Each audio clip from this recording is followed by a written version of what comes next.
Magandang buhay mga ka-reels. Ayan, namuti nga po ng talong at sili ang aking kapatid. Tatalakayin po natin ngayon kung paano magtanim ng wala kang perang pangpuhunan. Wow! Ang kuya ko po ay nagtanim ng halaman na wala siyang pampuhunan.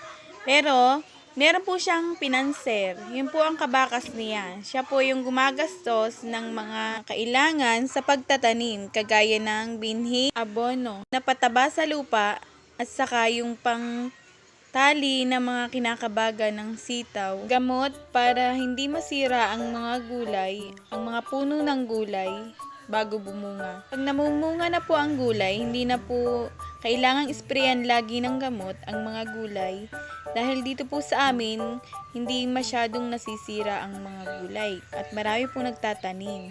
Kaya medyo matipid po ang pagtatanim dito sa amin sa Dolores. Unlike sa ibang lugar na kailangan laging sprayan ng insecticide ang mga halaman.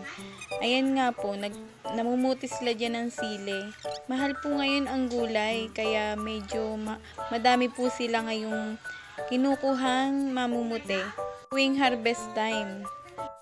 At ang kuya ko nga po ay katulong din sa pamumuti dyan ng sili, saka ng talong.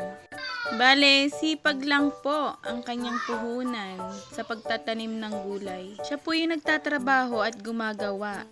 Simula po sa pagtatanim, pagbubungkal ng lupa, hanggang sa tumubo ang halaman at mamunga.